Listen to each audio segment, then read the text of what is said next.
Desde el feminismo señalamos la existencia de formas de violencia que se concentran especialmente sobre las mujeres y sobre otros sujetos que o no encajan o desobedecen las normas de género que prescribe nuestra sociedad. Ante un mundo patriarcal que parece que les dice o que nos dice a las mujeres que la violación es algo así como un riesgo consustancial al sexo mismo, como un riesgo al que debemos exponernos, como si tener sexo implicara por nuestra parte tener que asumir que estamos dispuestas a poder ser agredidas, como si por tanto ese riesgo fuera nuestra responsabilidad. Bueno, ante ese mundo nosotras hemos dicho que no queremos tener que aceptar ese peaje, que no queremos sexo con violencia sexual y que queremos tener relaciones sexuales sin violencia. Y hemos defendido justamente la necesidad de diferenciar y de distinguir ambas cosas, justamente frente a un machismo que todo el rato las confunde. El consentimiento sirve para esto, para diferenciar el sexo de la violencia y para darle a las leyes un criterio de diferenciación. Ahora bien, las distintas concepciones sobre el consentimiento pueden implicar distintas maneras de fijar ese límite, distintos lugares donde poner ese límite o esa frontera. Para una tradición feminista, el consentimiento debía ser invalidado porque se daba en condiciones de desigualdad de poder. Ahora bien, esto implica identificar el poder con la violencia y como no existe ningún territorio social ni ninguna relación sexual fuera del poder, tampoco existiría sexo sin violencia. Pero allí donde todo es violencia, nada es claramente violencia, porque ya no tenemos una delimitación clara de la violencia para que la ley pueda hacer su trabajo. Para que la violencia esté bien delimitada, habrá que decir entonces que más allá de la violencia puede existir el poder y que por tanto hay un vasto territorio de desigualdades de poder que recorren al sexo, que recorren las relaciones sexuales y que llenan el sexo también a veces de malestares, no solo de malestares, sino también de daños y de problemas que abordar desde los feminismos, pero que no pueden ser asunto de la política penal. Uno de los debates del presente de los feminismos es el debate del punitivismo, es decir, el debate que nos sitúa críticamente ante las derivas de sociedades neoliberales y securitarias en las que el Estado cada vez se ha retirado más en su tarea de redistribuir la riqueza y garantizar derechos, es decir, en sociedades en las que en lugar de ampliar derechos, ampliamos delitos. Es la sociedad la que a veces parece pedirle a la justicia penal que resuelva todos los problemas sociales, encomendando al derecho penal que asuma tareas que no le tocan. En el programa de hoy queremos pensar en el consentimiento desde la idea de que también en el territorio del sexo estamos ante esta cuestión y que esta es una cuestión de nuestra época. Una sociedad punitivista es esa que piensa que todo daño tiene que tener como correlato un delito y es la que acaba creyendo que si no hay un delito, entonces no ha habido ningún daño. Si queremos salir de esta trampa, tenemos que recordar que hay un espacio ético más allá de lo penal.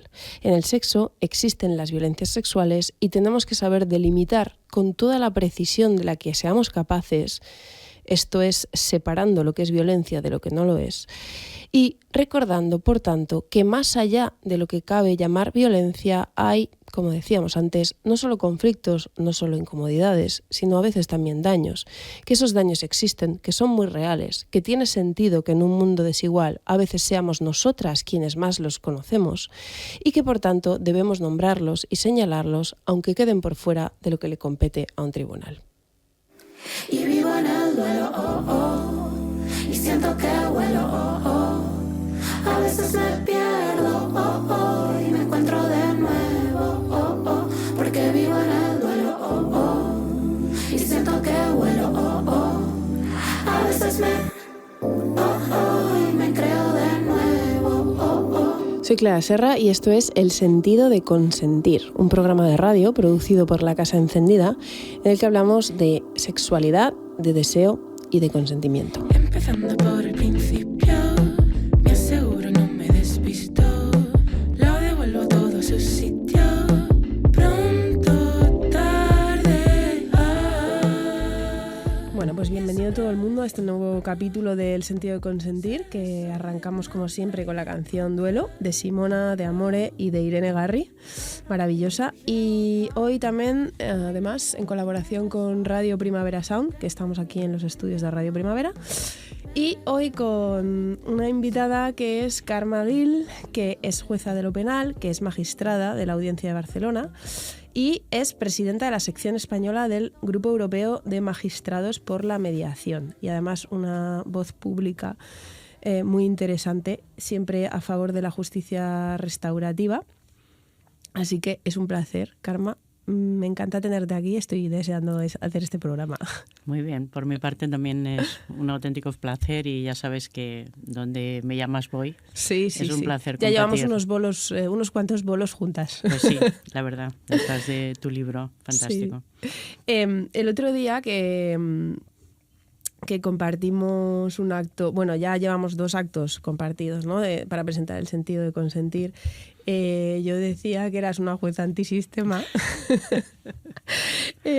pero bueno, de broma, pero no tan de broma. O sea, menos mal que hay también juezas antisistema en el sentido de críticas, ¿no? Y la primera cosa es que, o sea, me parece súper valiente tu posición en el sentido en el que, claro, por una parte entiendo que la defensa de una justicia restaurativa y una justicia no punitiva es también enfrentarse a un sistema penal, a una manera de concebir el derecho, ¿no? Y el sistema penal, una manera de pedirle a la justicia otra cosa, creer en ella, pero creer en que puede ser más justa, mejor. Y por tanto dar una batalla como dentro, ¿no? de ese mundo jurídico, de ese mundo, digamos, judicial, pero además dar una batalla fuera al mismo tiempo, porque defender hoy una mirada crítica contra el punitivismo te enfrenta, a ver, no solo a jueces quizás muy conservadores o muy reaccionarios, sino también a una sociedad que parece que ha comprado esa cosa de que se resuelven muchas cosas, si no todas, con el sistema penal. Y entonces lo primero es que me parece súper importante vuestra voz, o sea, toda la admiración y el respeto. Y la primera pregunta igual sería, para que arranquemos por aquí, luego vamos a ir pasando por muchos sitios, ¿no? Pero ¿por qué es tan importante recordar hoy que nuestros códigos penales pues se han endurecido a lo largo de las décadas de los últimos años? Y quería preguntarte, o sea, ¿tenemos una sociedad punitiva que confía en el Código Penal más de lo que se puede confiar y ha perdido la izquierda cierto norte, ¿no? También en comprar, digamos, esas perspectivas? Uh-huh. Bueno, realmente daría para una charla larguísima, ¿no? El melón que has abierto. En primer lugar, quería significar que yo creo que como magistrada penal, entre mis compañeros no me siento sola, en el sentido de que somos muchos los que somos conscientes de que el punitivismo ha llegado a unos extremos que está haciendo mucho daño y que en la interpretación que nosotros podemos hacer de la ley tiene que primar pues una mirada constitucional y una mirada de derechos humanos, ¿no? De poner también freno a interpretaciones extensivas de ese derecho penal. Entonces, quiero en primer lugar decir eso, sí, ¿no? Porque es a veces verdad parece sí. que los jueces serían los primeros encantados, ¿no? De poner en marcha, y a veces son los que están diciendo, oye, no, es la sociedad lo que nos está pidiendo que hagamos algo que no podemos hacer. Al contrario. Y si efectivamente, como bien has dicho, ¿no? Porque hemos tenido un endurecimiento del Código Penal siempre parece que a instancia de una demanda social que pedía más dureza en las penas, más... Cuando tenemos un país tremendamente seguro, a pesar de que no lo parece, a pesar de que todo el mundo tiene la percepción de que hay mucha inseguridad, hay muchos delitos, que aquí nunca pasa nada, y en cambio tenemos un sistema penal durísimo donde más personas hay en prisión que en el resto de Europa y donde más tiempo pasan en prisión. Son datos que nos debieran hacer reflexionar sobre lo de que entran por una puerta y salen por otra, que es o que se van clásico. A un hotel. Exacto, ¿no? Entonces, eso yo creo que responde más a una demanda, yo no diría tanto de la sociedad, sino de lo que hemos hecho creer a la sociedad, que es la respuesta, ¿no? Y me da especialmente rabia porque se ha hecho este endurecimiento hablando de víctimas, y eso es diametralmente incierto y opuesto a lo que las víctimas necesitan y quieren, ¿no? porque no quieren más pena, no quieren más punitivismo, lo Claro. que quieren es más atención, Claro. otro tipo de atención. Ahora te voy a preguntar por eso. Bueno, una de las cosas por las que a lo mejor podríamos ir aproximándonos al libro, Aya Gruber es una jurista norteamericana que yo cito ahí, que ella es súper crítica con el papel que ha tenido en el contexto norteamericano las leyes contra la violación. En general, las leyes de protección de las mujeres contra la violencia. Y ella pone el énfasis, lo han hecho muchas feministas en realidad, pero ella pone el énfasis desde esto que se llama estudios legales críticos en Estados Unidos, de cómo gobiernos, no solamente, digamos, de la derecha a la extrema derecha, porque todo el mundo sabe que Trump apuesta por la política carcelaria en Estados Unidos, ¿no? Sino, hay muchos juristas críticos que están diciendo, ojo, porque Clinton y, digamos, el ala, ¿no?, del neoliberalismo progresista ha apostado a veces más que nadie por estas soluciones, ¿no? Entonces, llama la atención sobre el delicadísimo papel que tendría el feminismo a la hora de defender, digamos, estas medidas.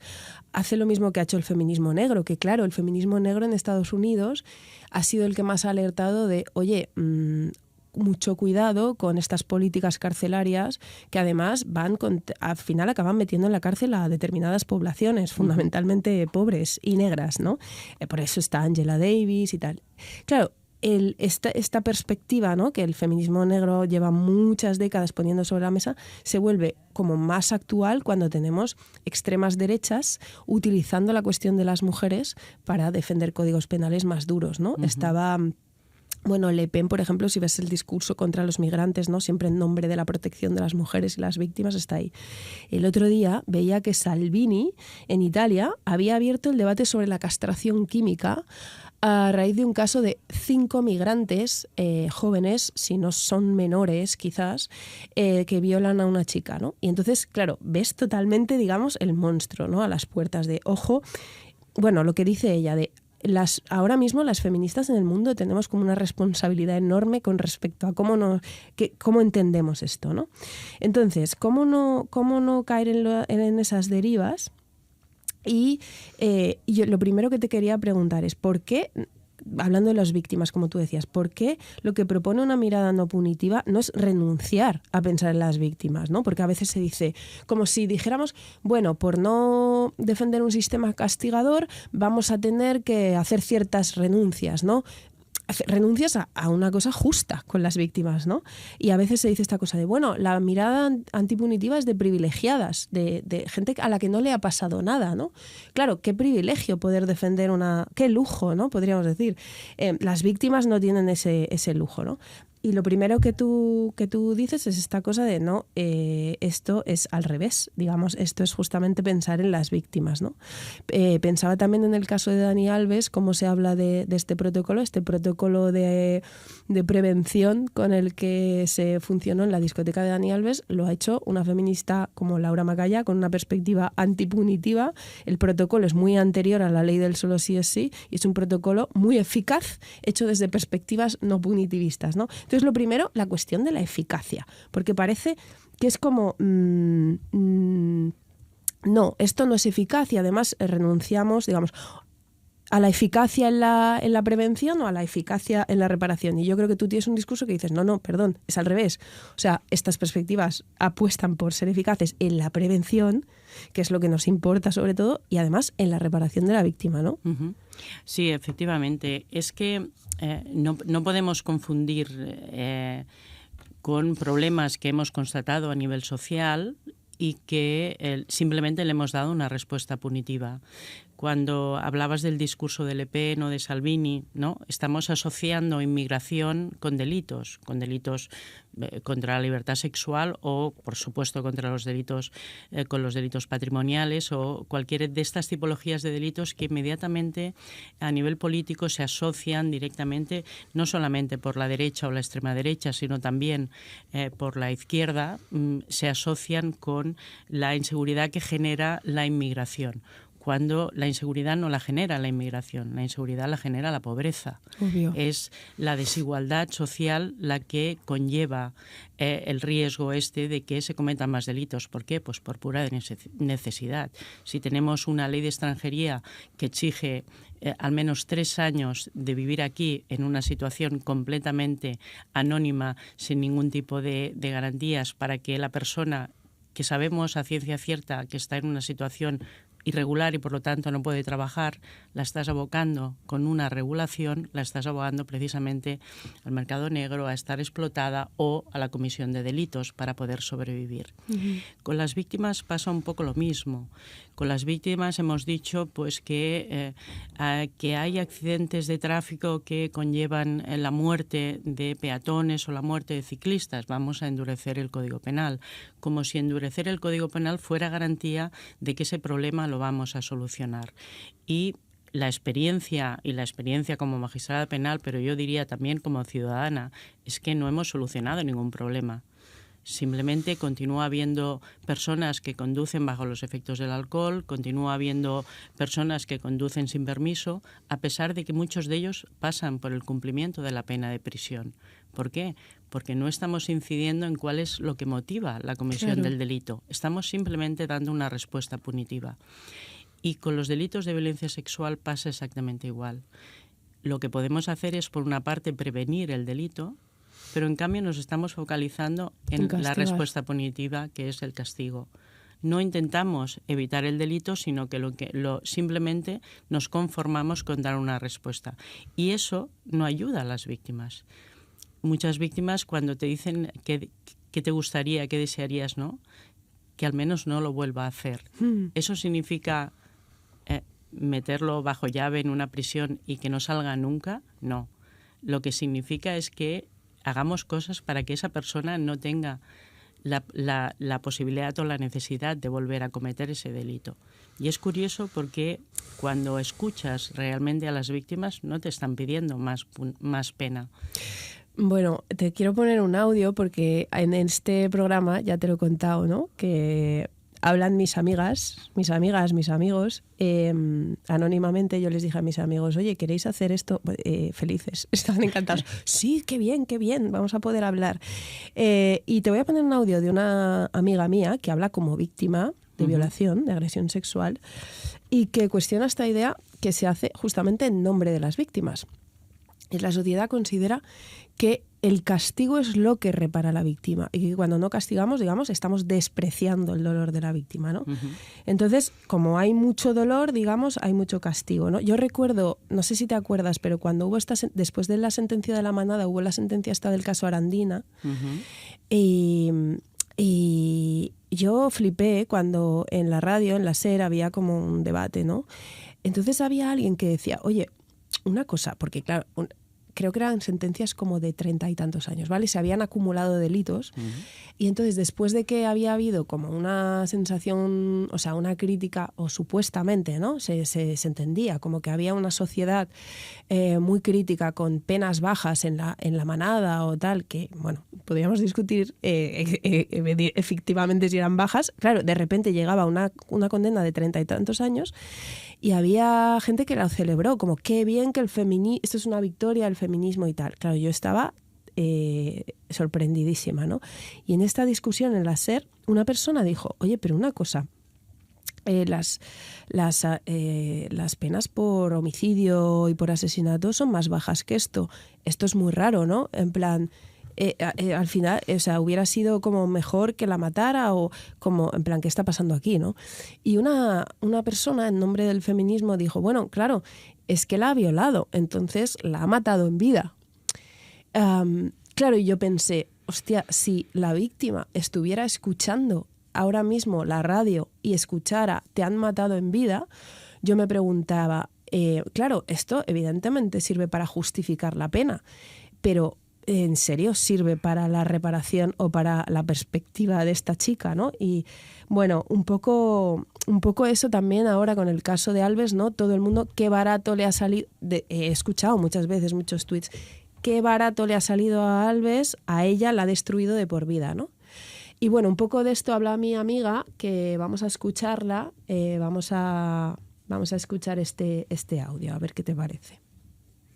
Es que es muy fácil tener relatos que lleven a que una violación es lo peor que te ha pasado en la vida o es lo peor que te puede pasar en la vida. Pero lo que me parece también muy importante es que no es solo que las víctimas de una violación no tengan estos discursos más emancipatorios como muy a mano, sino que no lo tiene tampoco su alrededor, la gente que acompaña, la sociedad. Y creo que esto es importantísimo porque a mí me ha pasado tener postulados mucho más emancipatorios y antipunitivistas a raíz de una violación que no mi entorno. Y eso es muy jodido porque lleva muy fácilmente, bueno, a eso, ¿no? A ser una mala víctima, a un punto de igual si digo eso van a pensar que estoy loca, pero sobre todo a no hablar. Y creo que esos discursos son muy importantes porque creo que de la idea de la violación, ¿no? de que la violación es lo peor, viene todo lo demás. O sea, aunque nos hayamos movido de nombrarnos víctimas a supervivientes, creo que el trasfondo sigue allí y que es importante como poder abordar también la cuestión de las violaciones cuando hablamos del consentimiento de manera como más explícita y más directa. No sé si me explico. Se ha explicado muy bien, muy bien. Efectivamente, o sea, yo creo que cuando estamos hablando de que la víctima es como de una violación, es como una muerte en vida, lo que estamos diciendo, estamos renunciando a que la víctima pueda dejar de ser víctima. Es decir, estamos descartando toda posibilidad de reparación y de superación de ese trauma. Le estamos diciendo a la víctima, lo siento, mira, te ha tocado y te tienes que aguantar con esto, ¿no?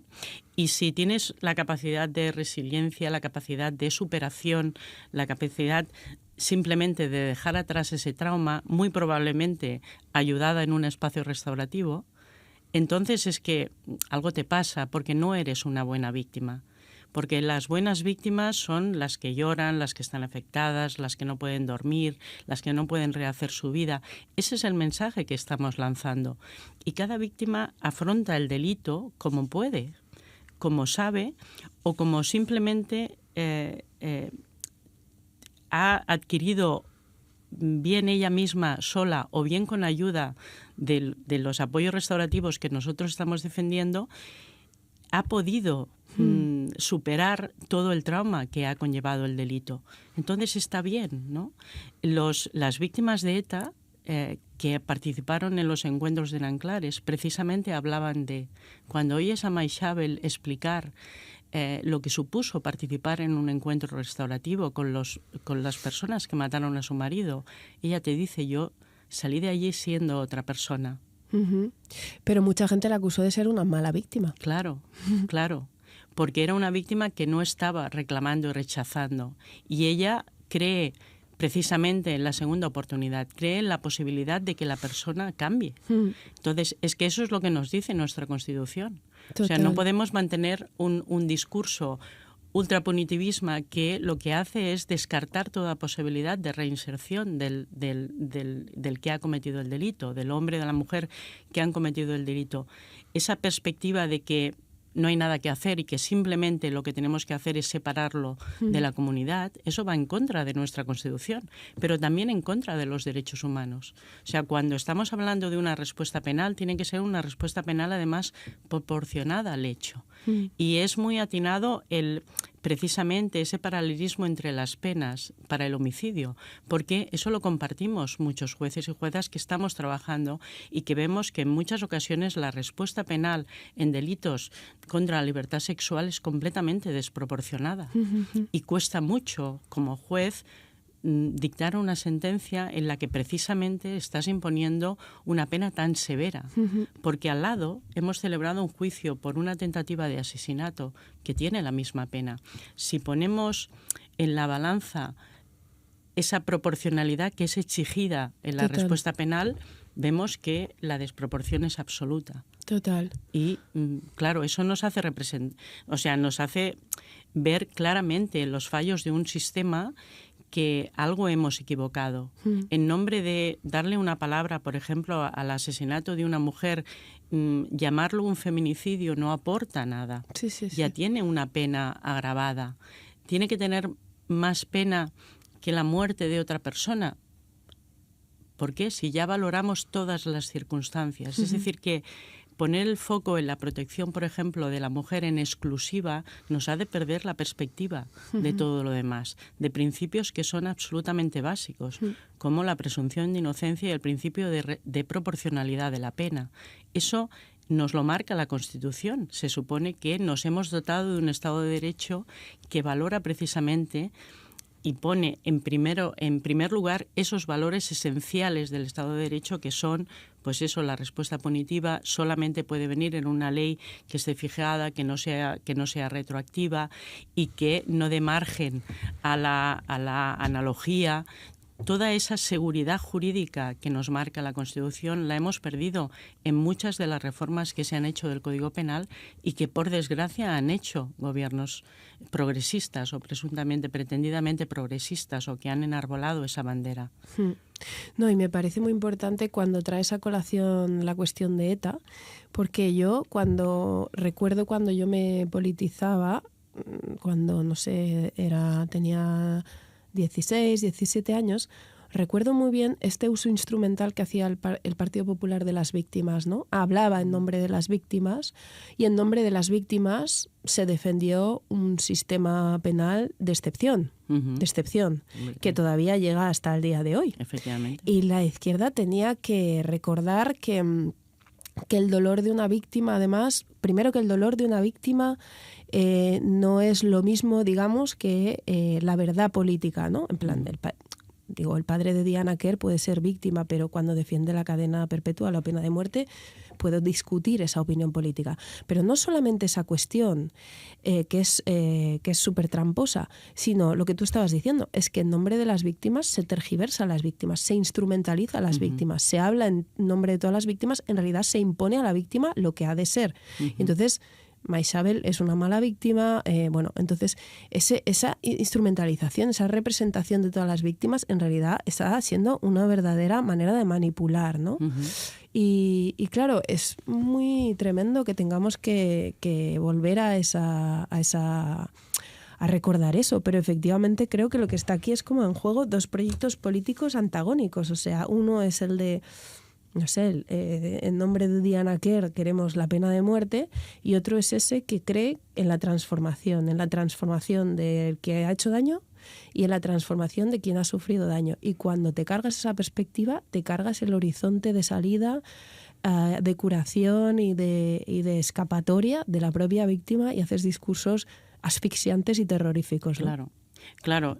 Y además, si cada vez vamos cambiando el Código Penal, en muchas ocasiones anticipando incluso la respuesta penal en algunas ocasiones, ¿no? Como ha pasado, por ejemplo, contra pues, el tema de drogas, el tema del tráfico de estupefacientes, nos ha llevado a una respuesta punitiva que es evidentemente insuficiente, no, inútil para luchar contra la lacra que supone. Contra el problema. Claro, el problema que es el consumo de drogas en nuestra sociedad, que lo tenemos completamente arraigado.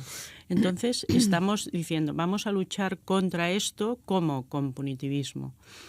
Y si invirtiéramos todo el dinero que invertimos en punitivismo, lo invertiremos en medidas sociales para que la gente más joven, la gente que tiene problemas de dependencia, tuviera recursos y fuera atendida médicamente para poner fin a esa adicción. No ganaríamos nada, yo lo dejo encima de la mesa. Es una opción, pero el punitivismo es una opción, y es una opción claramente política. Total. Es una opción política. Y en la lucha contra la violencia de género ha pasado un poco lo mismo, ¿no? Hemos querido, porque el problema existe, la violencia de género es una lacra, continúa siendo un problema gravísimo, y lo es también entre nuestros adolescentes, a pesar de la ley, a pesar de que todos han nacido después de la publicación de la ley integral. Entonces, ¿qué hemos hecho mal? Simplemente buscar una respuesta punitivista y encima ignorando lo que las víctimas quieren y lo que las víctimas necesitan, nos ha llevado a donde estamos, y eso debiera hacernos reflexionar.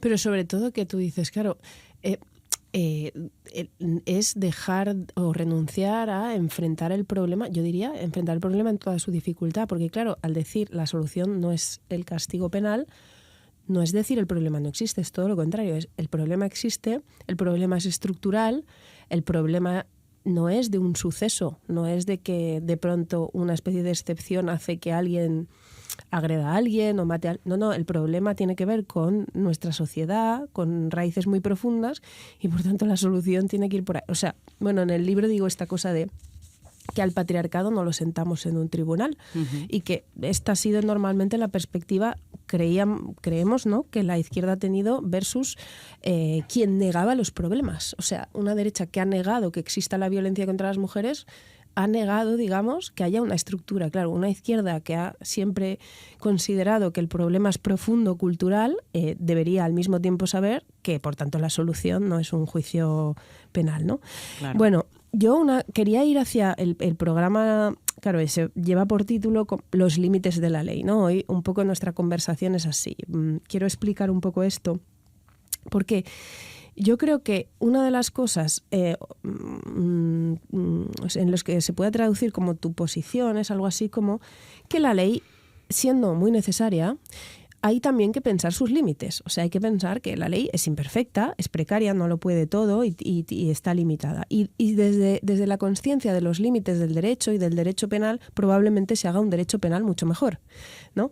Entonces, yo creo que esto es un poco lo que defiendo en el libro con respecto al consentimiento. El consentimiento también puede ser una herramienta necesaria, pero creo que determinadas posiciones que piensen que lo resuelve todo, creo que nos pueden meter en más problemas que en solucionar, ¿no?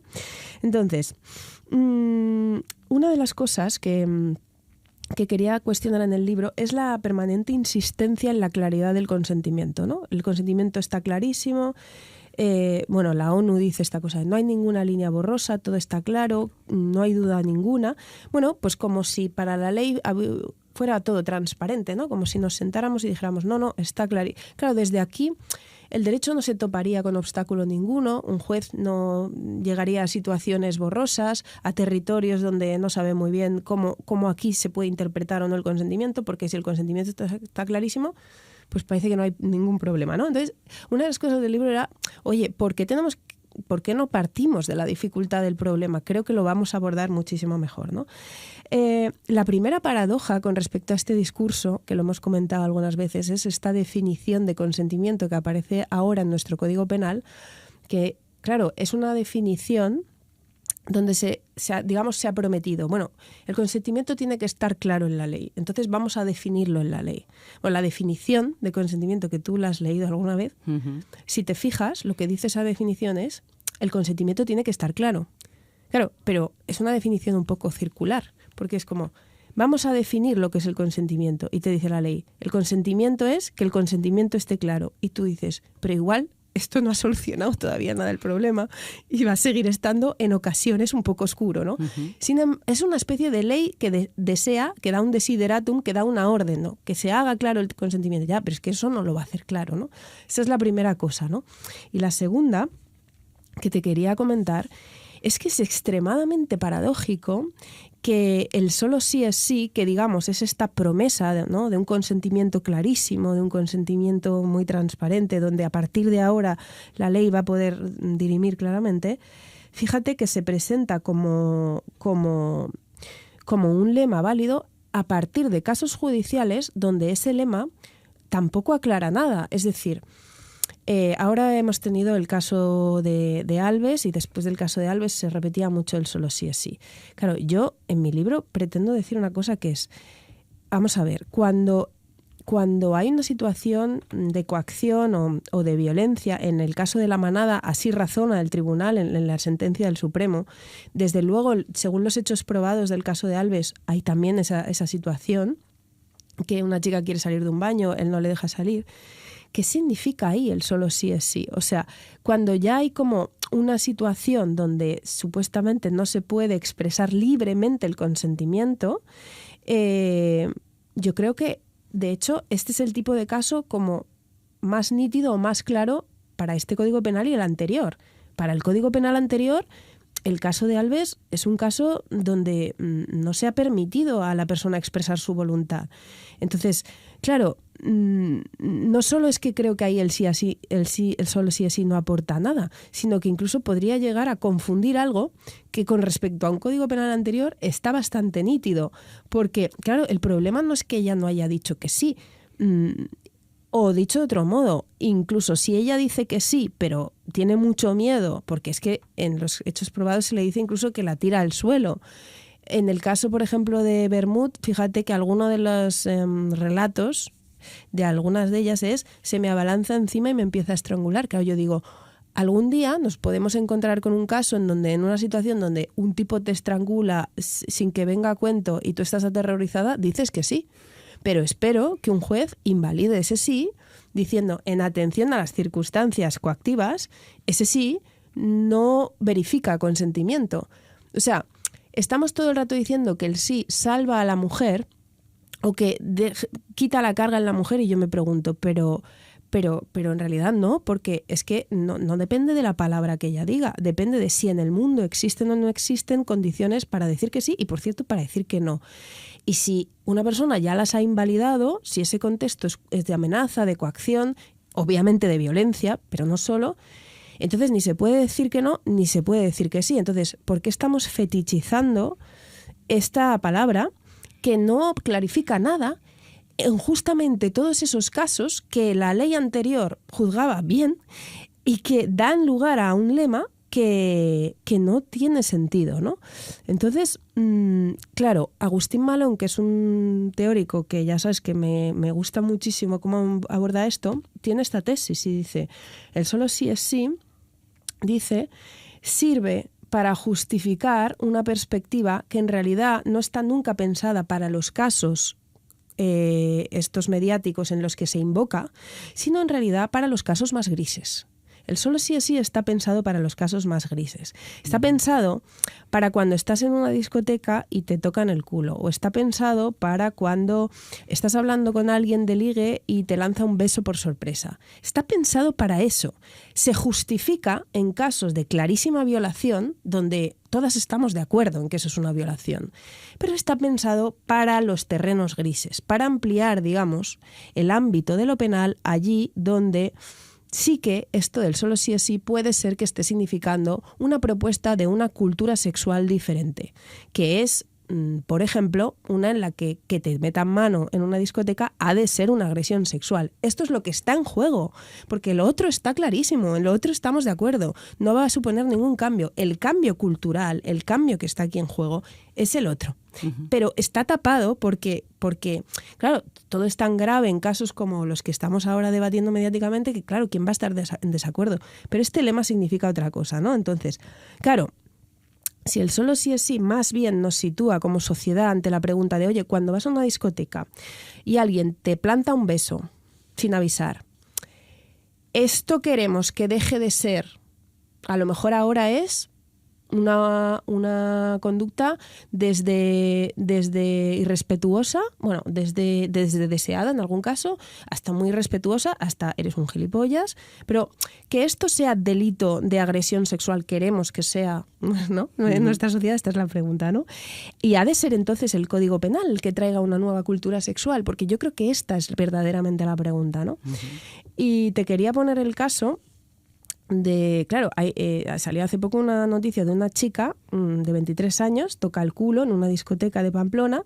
Claro, le caen 6 meses de prisión, agresión sexual, inhabilitada para cualquier profesión con menores, porque claro, esto va ligado al delito de agresora sexual.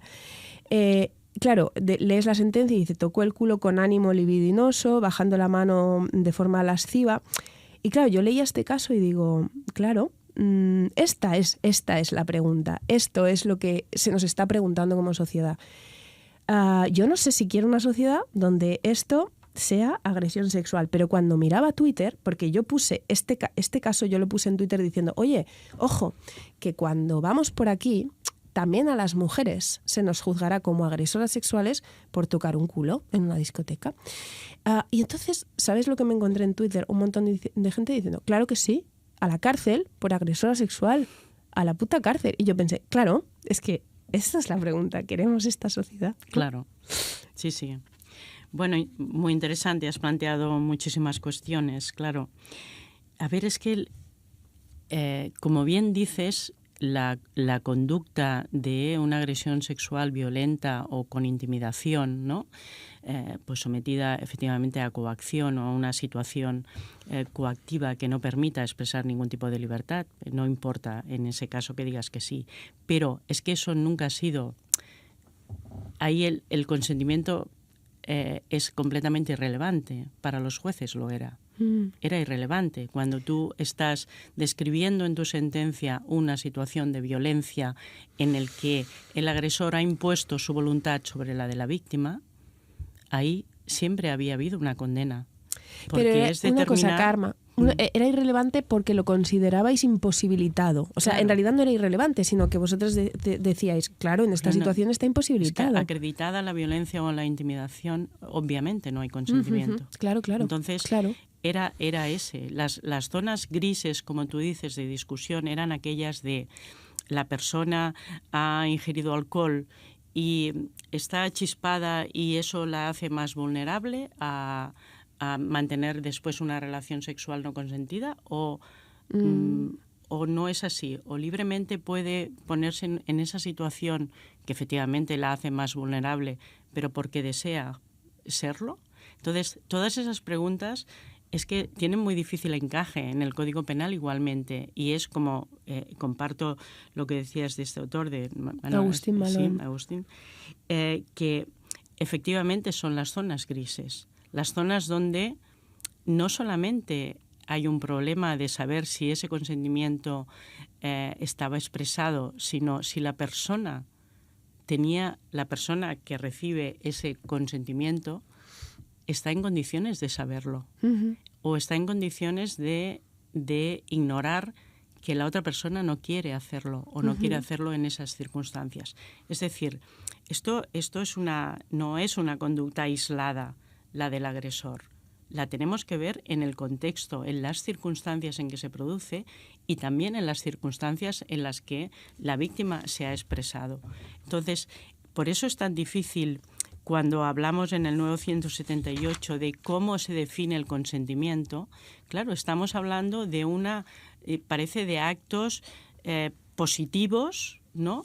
Porque claro, ya el silencio no sirve, pero el silencio tampoco el lenguaje no verbal tampoco nos sirve. En esas condiciones, ¿cuántos hemos mantenido relaciones sexuales? ¿Cuántas personas hemos mantenido relaciones sexuales sin un consentimiento explícito? Yo diría que la mayoría de las veces, ¿no? Y simplemente hay que tener en cuenta no solamente lo que tú estás expresando, sino que las posibilidades de que la otra persona tiene de saber lo que tú estás expresando. Entonces, esa es la dificultad cuando hablamos de esas zonas grises. Y la dificultad de los jueces, es decir, cuando hay una persona que te dice, claro que ella quería, y la otra persona te dice, no, yo no quería. Claro, la dificultad es saber en un entorno de intimidad como es en el que se produce, que difícilmente tienes ningún dato corroborador, si ha habido o no ha habido realmente una falta de consentimiento. Entonces, lo que no podemos hacer tampoco, y es lo que se ha pretendido en la ley, es de un caso concreto hacer una regulación general, porque eso es lo que nos hace incurrir en paradojas como lo que has expresado de la chica que condenada por tocar el culo a un chico, ¿no? Eso es precisamente buscando un castigo que va muy redirigido a los hombres, precisamente se produce un efecto no querido o no pretendido o no contemplado o simplemente no pensado, porque a la que te pones, ¿no? Hoy discutía con un compañero y él me decía, curiosamente, cuando resulta que la relación ha sido entre un hombre y una mujer y quien ha impuesto la relación sexual es el hombre, pues puede tener la agravación, en el caso de parejas, tiene la agravación que prevé el Código Penal. Si violas a tu mujer, tienes más pena. Resulta que si la que viola es una mujer lesbiana, también tendrá más pena porque la víctima es también una mujer. Pero en cambio, si el que viola es un hombre homosexual y la víctima es un hombre, no tiene esa agravación. ¿Por qué? Si igualmente lo que estamos penando más gravemente es precisamente que esa agresión sexual se produce en el marco de una relación de pareja, donde se supone, ¿no?, que eres, pues, es una situación de confianza, se está abusando de esa confianza, aprovechando esa confianza, aprovechando esas circunstancias de la relación de pareja, lo que te permite cometer el delito con mayor facilidad. Bueno, y entonces, ¿por qué tiene más pena si la víctima es una mujer que si es un hombre? Son estas paradojas que nos llevan yo creo, a una forma de reformar la ley que se ha hecho con un objetivo muy sesgado. Muy sesgado. Claro, decías esto de no se está pensando. Acabas de decir, no se está pensando. Claro, una de las preguntas uno de los temas que ha salido en los audios que me han mandado mis amigas y mis amigos es esta cosa de en los actuales discursos del consentimiento se da por hecho que que las mujeres, digamos, están en un lugar y los hombres en otro, ¿no?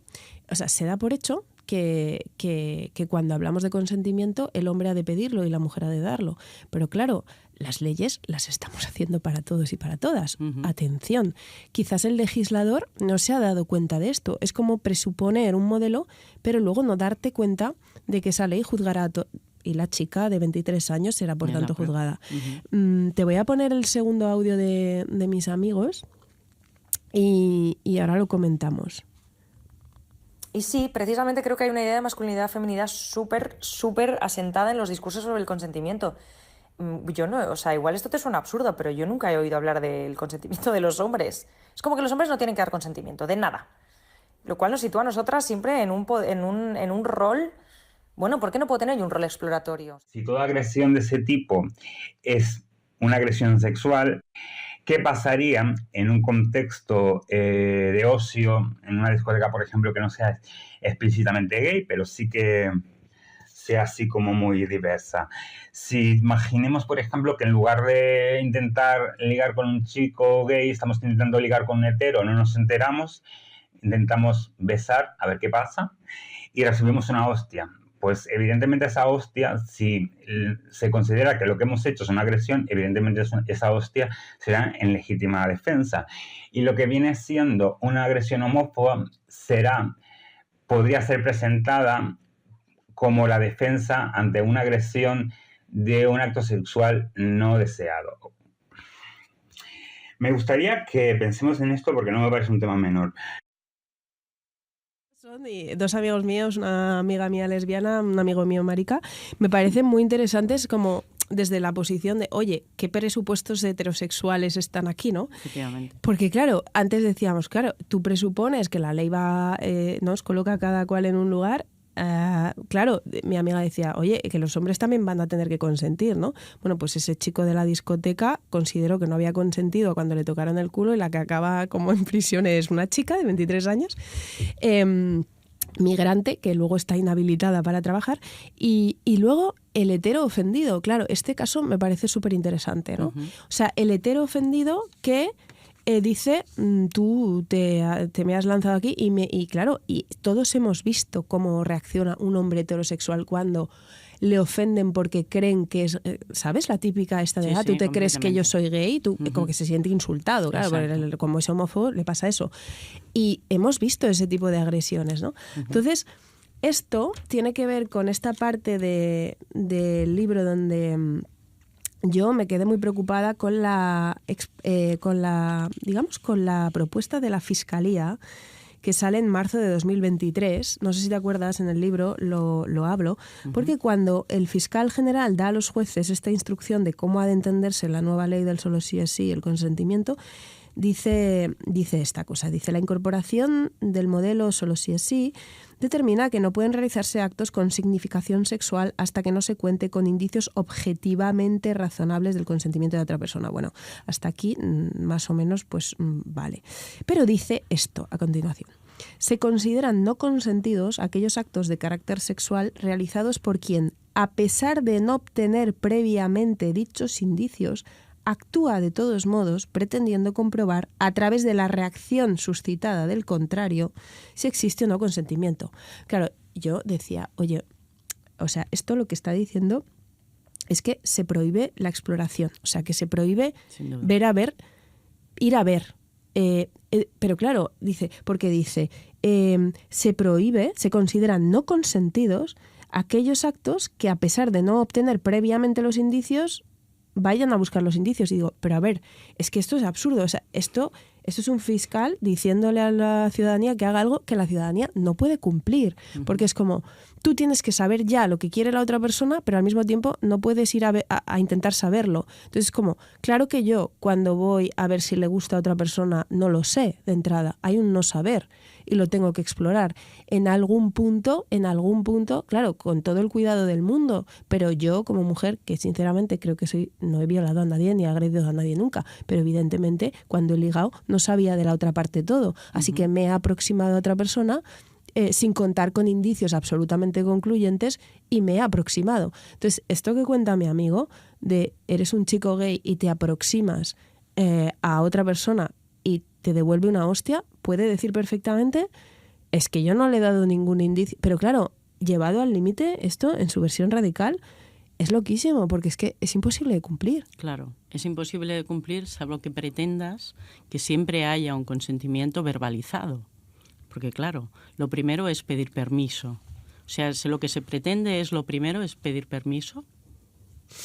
Entonces, ¿eso es compatible con cómo nos relacionamos y cómo nos relacionamos sexualmente? Es compatible. Por eso hablaba también del lenguaje no verbal. Parece que la ley, la reforma legal va en camino de exigir un consentimiento casi expresado con palabras, no solamente con gestos, y cuidado con esto, expresado durante toda la relación, porque en cualquier momento tú puedes expresar el deseo contrario, ¿no? Entonces, ¿eso qué exige? Estar continuamente preguntando, ¿quieres esto? ¿Quieres que sigues queriendo o no? Claro, pero ¿no entonces, crees, es Karma, que nos convierte a todos en potencialmente agresores? Claro, pero ¿no crees, Karma, que tú dices, claro, esto parece que llevado al límite, esta indicación de la Fiscalía nos obligaría a todos a preguntar? Pero eso solo si aceptamos que preguntarnos, explorar, y no puede ser un poco intromisivo, ¿no? Porque a mí me parece que puede ser mucho más respetuoso, más cauto y más sutil una mirada o un gesto que hacerte una pregunta, que me puede parecer bastante... Claro, entonces... Es que una pregunta también es lanzarte a un otro que no sabes. Y yo recuerdo que hace poco había habido como un encuentro en una cosa de cine, ¿no? Y decía una, es que me ha venido a preguntar si quiero un trío y me ha hecho propuestas indeseadas. Claro, quiero decir, la propuesta también puede acabar siendo en plan, yo esta propuesta no la deseaba, tú me has pedido consentimiento sobre si me... Quiero decir, el problema no se agota con la expresión explícita, ¿sabes? No, claro, pero hay menos margen a la interpretación. Bueno, Ya. según, claro. Porque después están los que dicen, no, es que las mujeres cuando dicen que no es que quieren decir que sí, prescindo de adjetivos, pero claro, si el lenguaje no verbal es muy interpretable. Claro. Entonces, ¿qué te lleva a, si no puedes hacer la pregunta porque a la vez es invasiva, es que estamos en un callejón sin salida. Por eso la pretensión de que todo esto esté en el Código Penal resulta absurda, porque lo que estás haciendo es tipificar como conducta típicamente relevante, por lo tanto constitutiva de un delito, un comportamiento humano normal en las relaciones y en las relaciones sexuales, de aproximación sexual, etcétera. Entonces, hay que tener cuidado, porque hasta dónde hemos anticipado la prevención del delito o la respuesta punitiva al delito, hasta dónde la hemos anticipado, ¿no? Eso lleva a decir, bueno, es que cualquier cosa, si me pones la mano en el hombro, yo puedo presuponer que lo que querías era bajar por mi espalda y llegar al culo, con lo cual el ponerme la mano en el hombro ya es una agresión sexual. Claro. Ese es el problema. Está además la cuestión de acto sexual sin consentimiento, que yo ahí he tenido siempre dudas, ¿no? ¿Qué sería un acto sexual? Porque, mire, hace poco una campaña que había en Chile, el gobierno chileno había hecho una campaña que decía una mirada lasciva es acoso. Y yo decía, hombre, una mirada lasciva es como acto sexual, es acto sexual. Quiero decir, actos sexuales profundamente... Pero yo decía, hostia... Claro, es que yo he ido en un autobús y he podido mirar deseosamente no lo sé si lo he hecho, pero espero, no sé, que podamos hacerlo, ¿no? Entonces, claro, que hay un tío que te mira y es un pesado y es un gilipollas, esto por supuesto, ¿no? Por supuesto. Que toda mirada lasciva ha de ser acoso, me parece un mundo un poco terrorífico. Claro. Y lo siguiente, que es lo que tú planteas, debe llevar esto al Código Penal porque, claro, yo creo que sí que hay cosas que merecen ser conversadas por la sociedad. O sea, el baboso que te está todo el rato mirando y te incomoda y cuando le dices deja de mirarme y te sigue mirando, eso debe ser hablado por la sociedad porque, ¿no? Porque tenemos que cambiar esa cultura. Claro. Pero claro, la pregunta es, ¿pero lo vamos a cambiar bien? Porque la propuesta es esta, que la manera de cambiarlo, esa cultura, claro, sea el castigo. Sea precisamente el castigo, ¿no? El Código Penal como instrumento para cambiar una cultura sexual a mí me parece muy peligroso, porque entramos en un terreno que, bueno, fácilmente, y yo creo que lo estamos viendo a día de hoy ya, los efectos son la multiplicación de las denuncias, no porque tengamos más violencia sexual que nunca, porque no es cierto, ¿no? Violencia sexual ha existido siempre, violencia sexual infantil ha existido siempre en un ámbito el familiar, que es donde más agresiones se producen. O sea, los niños y las niñas son las que más sufren la violencia sexual. Y en cambio es un tema que parece que no, y nos hemos centrado en el violador. Nos hemos centrado en la manada, nos hemos centrado en el hombre que precisamente utilizando violencia, etcétera, es el que lleva a cabo el acto sexual con su fuerza, imponiendo esta voluntad a la mujer. Bien, es que esos son unos casos, pero diríamos, los violadores en serie, pongamos por caso que aquí hemos tenido el violador del Eixample, el segundo violador del Eixample, son casos completamente esporádicos, o sea, son casos que no son la norma. Entonces, cuando decimos creamos la pena de prisión permanente revisable para el padre que mata a sus hijos, ¿no? Después de un caso mediático, lo que estamos es dando una respuesta a un caso concreto, pero esa respuesta después se tiene que aplicar a los casos que están en esa situación que tú has regulado y además con una defectuosa técnica legislativa. Entonces, eso es lo que nos pasa en la ley del sí. Un déficit en la técnica legislativa que nos hace que tengamos que aplicar el Código Penal a casos que yo creo que ni siquiera se habían previsto, ¿no? Y en cambio estamos obviando lo que es una problemática tan importante como es la violencia sexual infantil o incluso las violaciones que se producen en el ámbito homosexual. O sea, ¿cuántos hombres violados hay que ni se les ocurre denunciar por el miedo que representa todo el proceso penal con ellos, ¿no? Precisamente por el rechazo que produce, ¿no? Entonces, la inmensa mayoría de víctimas homosexuales no denuncian. Eso es una cifra negra. Entonces, ¿por qué no nos planteamos por qué esas víctimas no tienen ningún tipo de apoyo por qué no se atreven, por qué no hay ningún tipo de reconocimiento social a ese problema? ¿Por qué lo tenemos? ¿Y por qué nuestra obsesión es decir, vamos a que todo esté en el Código Penal? Y lo que no esté en el Código Penal nos da lo mismo. Esas víctimas que existen nos da igual, ¿no? Sí. Entonces, yo por eso llamo a la reflexión de decir, si es que el Código Penal no puede cambiar la cultura. No, y sobre todo esta cosa que hemos hablado más veces, ¿no? De que yo creo que una sociedad que confía en que todo problema lo solucionará el Código Penal también hace como un acto de legitimación, en el sentido de que dice, tu dolor es legítimo en la medida en la que yo lo puedo traducir en un delito. Es una manera de dar carta de validez a las cosas, ¿no? Porque es como, ¿a ti te ha dolido algo? Bueno, si está aquí en mi lista de delitos, es que ese dolor lo valido, si no, no. Claro, en realidad es una manera de acallar muchos problemas sociales, porque pensamos que es una buena manera, ¿no? Pero una de las cosas también que yo quería como dejar abierta en el libro es, quizás estamos cerrando ese territorio ético que sin duda existe más allá de lo penal, porque estamos considerando que todo lo malo es delito. Por lo tanto, estamos considerando que todo lo que se esté fuera de un delito no es malo. Claro, esto es lo que estamos haciendo. Claro. Entonces, ese lugar en el que hay cosas dolorosas, Clotilde Guil en su libro habla de trauma, dice, no, dolor y trauma.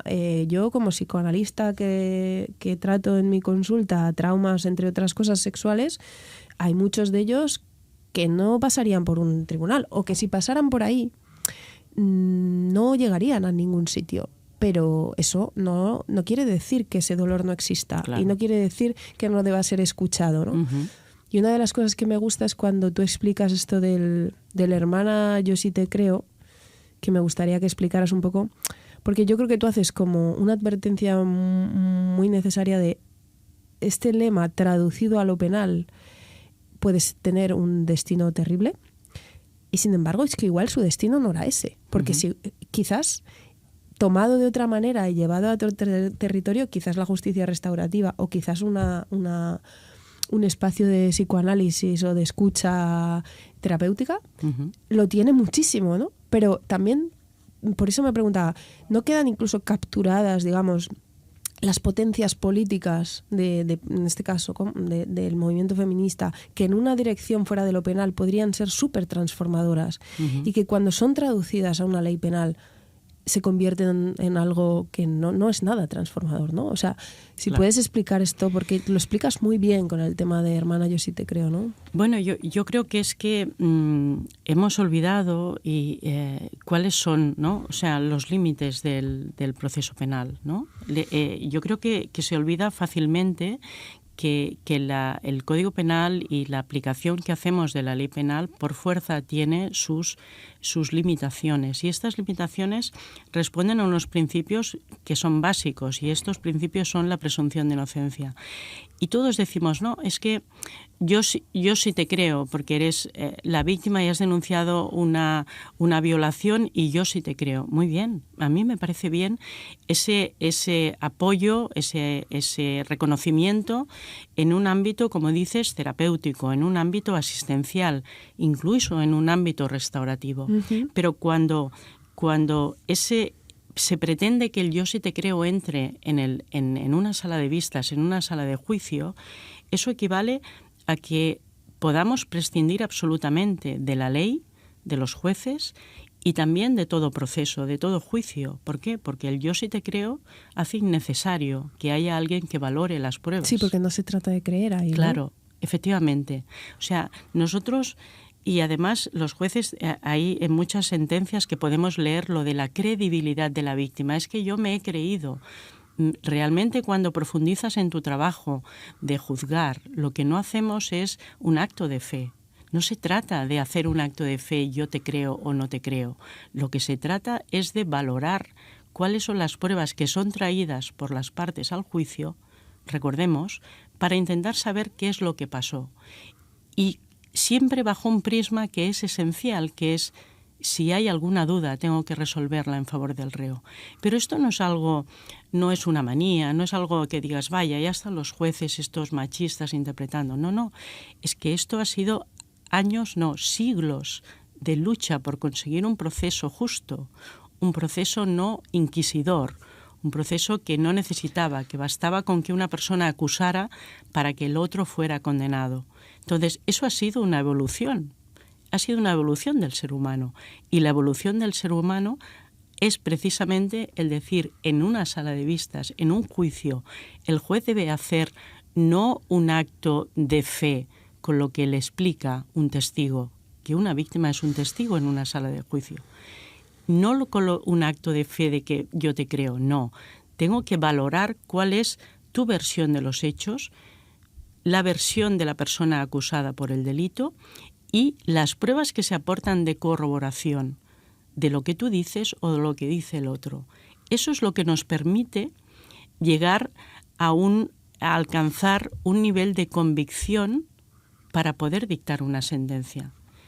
Y cuando se nos genera una duda, estamos obligados a absolver. Y eso yo creo que es importante que lo tengamos todos claro, porque cuando la mujer en las manifestaciones, en estos espacios que es feminista, dicen es que los jueces son machistas porque no han creído a la mujer, yo le planteo a esa mujer el dilema: ¿y si es tu padre, tu hermano, tu hermana, tu hijo, tu hija la que está sentada en el banquillo? ¿Realmente querrías a un juez que creyera sin más la palabra de alguien que acusa? Yo creo que esa es la pregunta. Ese es el espejo en el que nos debemos mirar. ¿Qué proceso queremos? ¿Queremos un proceso justo o que valga la palabra de cualquiera para que nos condenen? Claro, que por otra parte ese lema estaba diciendo una cosa como muy necesaria, que es: esta sociedad pone sistemáticamente en cuestión la palabra de las mujeres, ¿no? Claro, lo cual lleva a decir, esta sociedad y también esa parte de la sociedad que es la judicatura no puede incorporar prejuicios por los cuales seas de antemano, digamos, sospechosa de mentir, ¿no? No. Obviamente. Pero al mismo tiempo, como tú dices, claro, eso no lleva del otro lado a la cosa de creer. Y aparte tú estabas hablando como de la tarea del juez, pero no solamente es la tarea del juez, ¿no? Porque lo que ocurre ahí dentro de esa sala es que se va a someter a crítica la acusación. Se va a someter a crítica. Y claro, en parte forma parte de ese proceso. Es decir, quien acusa es el que va a ser cuestionado para ver si eso resiste esa crítica, ¿no? Claro, porque no puede haber otra. Lo digo también porque en esta promesa de clarificación, transparencia y claridad que se ha hecho con el discurso del consentimiento, he dicho mucho esta cosa de: no, ahora ya a las mujeres no se les va a preguntar nada. Antes te preguntaban, te obligaban a haberte resistido, y ahora solamente te van a preguntar si consentiste. Y yo cuando oía eso digo, bueno, le van a preguntar si consintió y acto seguido lo van a poner en cuestión. Lo van a examinar y si tiene el más mínima brecha lo van a... O sea, la otra parte, digamos, tratará de que eso se tambalee, ¿no? O sea, forma parte, digamos... quiero decir, para no prometer cosas imposibles de cumplir, seguirá teniendo que demostrar igual, ¿no? Claro. Otra cosa es... A ver, es evidente que hemos tenido una tendencia a poner en cuestión mucho más la palabra de una denunciante cuando se denuncia una violencia sexual que cuando se denuncia un robo, por ejemplo, ¿no? Nadie ha puesto en duda cuando se denuncia un robo que sí, pues esta persona efectivamente le dieron un tirón del bolso, la tiraron al suelo, se llevaron... Y no te pones en cuestión decir, pero vamos a ver, vamos a someter a un análisis psicológico a esta víctima a ver si miente, a ver si tiene, ¿no? Hacer un examen de credibilidad, como en muchas ocasiones se acuerdan de forma, desde mi punto de vista, intolerable, ¿no? Porque no se trata de que haya un perito que nos diga es creíble o no es creíble, ¿no? Eso es una valoración que debe hacer el órgano de enjuiciamiento, ¿no? Entonces, el poner en cuestión su versión no es algo que sea una manía contra las mujeres. Lo que yo quiero explicar es que es nuestro deber como jueces poner en cuestión los hechos por los que se acusa, ¿vale? Que evidentemente la palabra en los delitos sexuales es la palabra de la víctima, pero en muchas ocasiones hemos dejado en el proceso penal de investigar debidamente y de aportar las pruebas necesarias. Es decir, la acusación lo ha fiado todo a la palabra de la víctima. Y ese es un problema. Ese es un problema. Y lo tenemos en delitos gravísimos, como es el delito de trata de seres humanos, por ejemplo, en el que tenemos víctimas extremadamente vulnerables que cuando se pueden extraer de la red de trata y pueden declarar, te explican toda la vivencia absolutamente espeluznante y esperamos que esa víctima aguante en el juicio y te explique exactamente lo mismo y que con esa explicación ya condenes a la persona por un delito muy grave con una pena muy severa, que es el delito, desde mi punto de vista, más grave que hay después del asesinato, que es la trata de seres humanos. Bueno, ¿qué hemos hecho mal? Es que lo que no puede ser es que un delito de esa complejidad lo dejemos todo a la declaración de una víctima. Que es cargar a la víctima con todo el peso. Efectivamente. Claro. Es decirle, sin ti no podemos hacer nada. Y eso es contrario absolutamente a lo que dicen los convenios internacionales en trata de seres humanos, que dicen el tratamiento de protección a las víctimas será independientemente de su rol en el proceso. Es decir, quieran o no quieran declarar, ¿no? Yo creo que eso expresa muy bien la conciencia que tenemos de que en esta tipología de delitos las víctimas están en una situación de vulnerabilidad tal. Y necesitamos una investigación muy bien hecha a nivel policial, a nivel judicial, para aportar elementos de prueba que estén al margen de la declaración de la víctima. ¿Por qué no hacemos eso en los delitos sexuales? ¿Y por qué no se hace? ¿Por qué no se hace? Bueno, pues eso es una tendencia que habría que preguntarle a la Fiscalía. ¿Por qué a la Fiscalía o las acusaciones particulares, los abogados de la defensa de las víctimas, por qué, ¿no? Hablabas del caso Alves, no me gusta hablar de temas concretos, pero es un caso en el que se han aportado infinidad de pruebas al margen de la declaración de ella. Hay pruebas periciales, de dactiloscópica, pruebas biológicas, pruebas de declaraciones de otros testigos, etcétera, ¿no? De psicólogos que han atendido a la víctima. Entonces, ¿por qué todas esas pruebas no se aportan en la generalidad de casos, en los anónimos, en los que no son casos mediáticos? No se aporta nada, se aporta la declaración de la víctima. Y entonces lo que se pide a los jueces es un acto de fe, es un acto de fe. Y eso me temo que ese es el problema. El problema no es que los jueces seamos o no seamos machistas.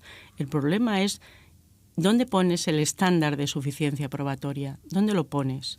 Porque si lo pones lo suficientemente alto, lo que nos exige nuestra Constitución, nuestro derecho fundamental, que es, lo siento, tiene que ser más allá de toda duda razonable, el juez tiene la obligación de expresar esa convicción y motivarla.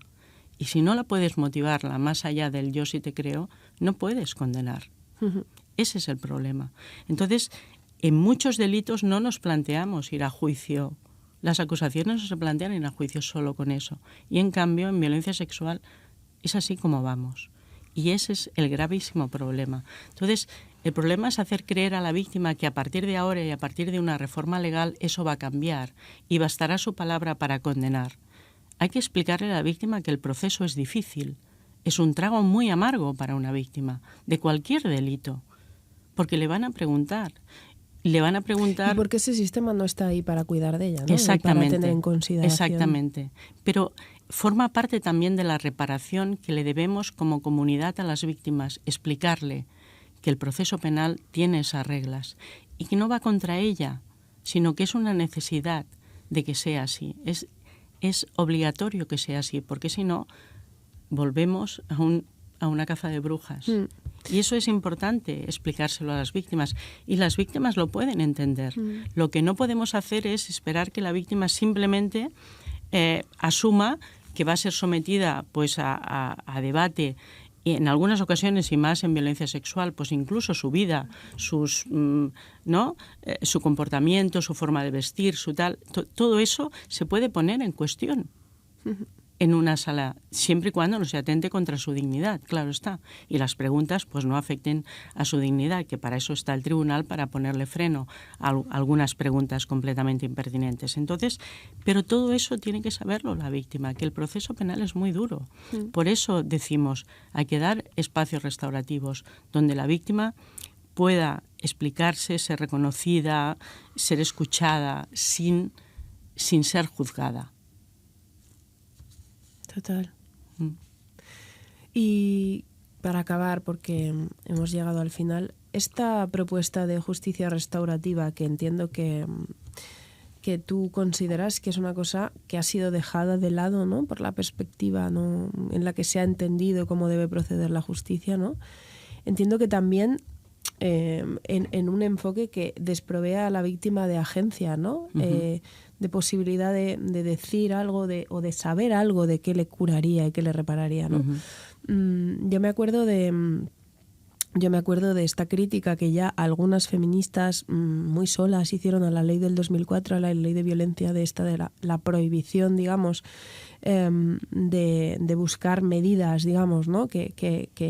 Bueno, de buscar la escucha, ¿no? A la propia mujer, de cómo podría ser reparador cómo se podría reparar esa situación de violencia, lo ha vuelto a reproducir la ley de ahora de violencia sexual, ha vuelto a poner en marcha esta prohibición. ¿Por qué esta prohibición? O sea, esta prohibición es excepcional con respecto... Quiero decir, la justicia restaurativa se aborda en casos gravísimos, donde la violencia y el daño son gravísimos, ¿no? Porque a veces se nos contesta a quienes defendemos esto, claro, pero es que esto no es una tontería, ¿no? Como si la justicia restaurativa o la posibilidad de preguntar a la mujer, oye, ¿tú qué consideras que a ti te restauraría? Fuera para una tontería, ¿no? Sin embargo, es un enfoque que ha sido fundamental en daños y en delitos enormemente graves. Claro. ¿Por qué no se considera que una mujer puede tener voz y agencia en esto? ¿Y por qué se considera aquí en España? Esa sería la pregunta. Porque si nos miramos en muchos países europeos, eso no pasa. O sea, ¿cuál es la para que lo entienda la gente que nos escucha, qué es lo que queda prohibido, digamos, tanto por la ley de violencia de género como por la ley del solo sí es sí, que tú cuestionas, esto no debe estar prohibido? Lo que en su momento la ley prohibió fue la mediación, ¿vale? La mediación es un proceso, digamos, que se basa en que existe un conflicto y que existe un diálogo entre las partes conducido por un tercero que les ayuda a llegar a un acuerdo y a solucionar ese conflicto. Eso es la mediación. Entonces, ¿cuál es el problema? El problema es que cuando hablamos de delito no hablamos de mediación. Sino que hablamos de justicia restaurativa. ¿Por qué? Porque, repito siempre, las víctimas no median con sus agresores. Tú no le puedes decir a una víctima, ven para acá que vas a mediar con él. Sí. No, vas a llegar a un acuerdo con él. No, yo no quiero llegar a ningún acuerdo ni con el que me ha violado, ni con el que me ha robado el bolso, yo no tengo nada que acordar con esta persona. Sí. El espacio restaurativo es algo distinto. Es un espacio, como bien has dicho, es un espacio de escucha, es un espacio de reconocimiento, es un espacio donde lo que se atiende es a la parte emocional, al daño emocional causado por el delito. Y eso es lo que se trabaja en el espacio restaurativo. ¿Por qué prohibirlo en caso de violencia de género? Yo creo que es asumir que la mediación supone un encuentro entre víctima y victimario y que en casos de violencia de género, la víctima siempre estará en una situación de inferioridad, de dominación, de miedo y, por lo tanto, no será libre. Y en ese espacio, evidentemente, no puede participar. Entonces, esa premisa, que es correcta en algunos casos, ¿no?, supone dar siempre por descontado que la mujer no tiene nada que decir, ni puede expresarse libremente. Sobre todo, no sabe lo que le conviene. No sabe y el Estado está decidiendo por ella, ¿no? Es esa falta de agencia. El problema en el 2004 es que cuando hablábamos de mediación se podía interpretar en lo que se utilizaba la terminología mediación penal, que venía a ser un espacio restaurativo, pero utilizando esa terminología que era la más frecuente entonces, ¿no? Pero hemos evolucionado mucho, han pasado 20 años y ahora hablamos siempre de justicia restaurativa. ¿Qué es lo que ha hecho la ley contra la violencia sexual? Ha incluido otra vez la prohibición de mediación y conciliación. Y yo digo, bueno, el legislador del 2004 igual no sabía lo que era la justicia restaurativa, pero ahora lo tiene que saber forzosamente. Entonces no ha prohibido la justicia restaurativa. Decir que no cabe justicia restaurativa en las víctimas de violencia sexual es volver a caer en ese paternalismo que no deja a las víctimas salir del espacio penal. Dice, no, tú simplemente denuncia y espera la protección que nosotros te vamos a dar. Y mantenerte como víctima, pobrecita, te vamos a proteger. Entonces eso es dar por sentado que la víctima no tiene nada que decir. Que no... Y aparte, entiendo, ese encuentro con el victimario es siempre solo si la víctima quiere, por evidentemente, supuesto, bajo sus condiciones. Exacto. Los procesos de mediación, que además la prohibición viene del Convenio de Estambul, que se dice que efectivamente prohíbe. Pero hay un dato muy curioso, porque lo que dice es que se prohíben la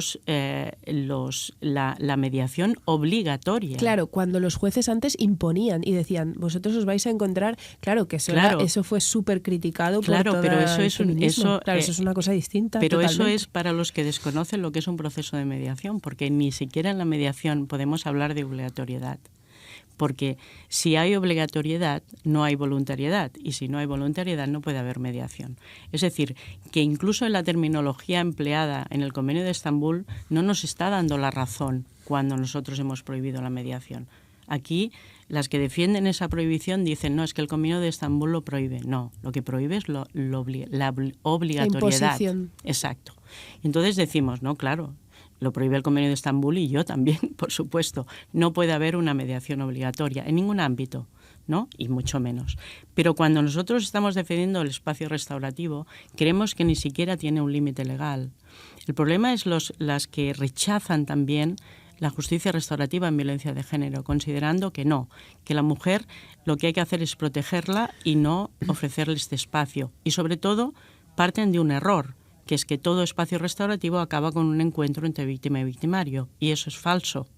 Eso es falso. La respuesta o la metodología restaurativa depende de las necesidades y los deseos de las víctimas, ¿no? Y de lo que el facilitador experto, especialista, crea que es lo mejor para reparar a esa víctima.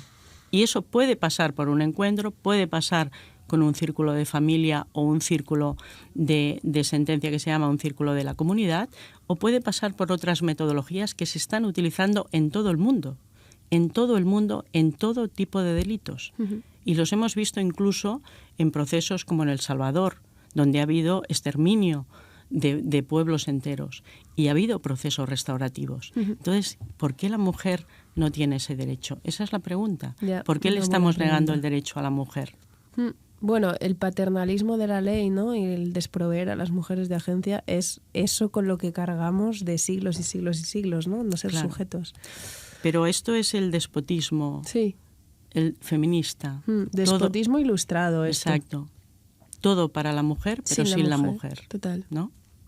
Bueno, pues esto nos estamos jugando. Muchísimas gracias, Karma. O sea, de verdad, creo que es muy revelador de qué tipo de cosas se está jugando la sociedad en estos debates, uh-huh, y la izquierda, ¿no? Y con sus valores en estos debates. Me parece súper importante tu voz, ya te lo he dicho antes, y la de los jueces y las juezas que efectivamente también decís, no todos los jueces, o sea, esta unificación, ¿no?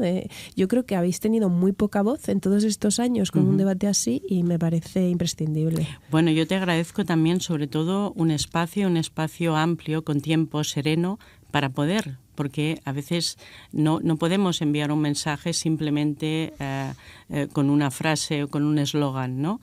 Porque en estos casos es necesario matizar, ¿no? Lo que tú haces en el libro también es decir, cuidado, ¿no? Vamos a entrar y vamos a pensar todas las posibilidades que nos ha llevado, ¿no? Este consentimiento positivo, afirmativo del que hablas, ¿no? Entonces, lo que tú planteas en el libro también has permitido en este debate, ¿no? Yo te agradezco que me hayas dado la posibilidad de participar, porque ha sido una conversación interesantísima también para mí, pero creo que es importante que transmitamos esa idea de que el sistema penal no funciona al margen, a espaldas de la sociedad ni de las mujeres para nada. No es verdad. No es verdad. Sí, sí.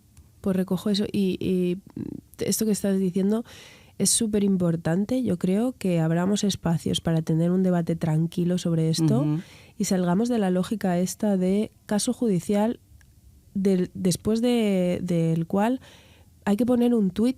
Todo el mundo pone un tuit sobre qué le parece la sentencia. Yo digo, por favor, dejemos de hacer esto, porque Exacto. Esto supongo que será un negocio mediático y para los dueños de Twitter dará mucho dinero a Twitter, uh-huh, pero como sociedad, o sea, hay que parar ya de que a los 10 minutos tengas una opinión, todo el mundo sepa qué le parece la pena que ha puesto una sentencia 10 minutos después en Twitter. A mí no se me ocurriría hablar de los defectos de un edificio que se ha incendiado y decir qué es lo que ha causado el incendio, porque eso requiere especialistas que nos digan qué es lo que ha pasado. Pues bien, ahora hemos generalizado en el debate, ¿no?, de nuestra sociedad y más en redes sociales esto, que cualquiera puede hablar del ámbito penal, del derecho penal, de la comisión de delitos y de la respuesta penal como si fueran todos ellos expertos juristas, ¿no? Y eso debiera hacernos replantear, ¿no?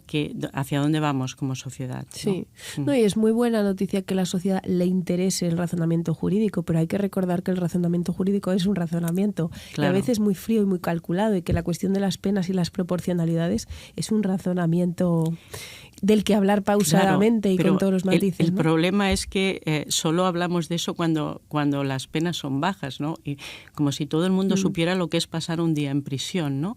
Cuando calificamos una pena baja, ¿no? Que bueno, eso sería otro debate y nos daría para otro, total. ¿no? Para otro espacio. Pues muchísimas gracias, A ti, Carme. Clara. Creo que va a Un interesar placer. mucho a la gente y nada, gracias por venir. Nos vamos por hoy con este episodio de los límites de la ley y nada, os dejamos como siempre con la canción de Duelo de Simona, de Amore y de Irene Garri. Hasta otra. Y vivo en el duelo, oh, oh, y siento que vuelo, oh, oh. A veces me pierdo, oh, oh, y me encuentro de nuevo, oh, oh, porque vivo en el duelo, oh, oh, y siento que vuelo, oh, oh. A veces me, oh, oh, y me creo de nuevo, oh, oh. Empezando por el principio.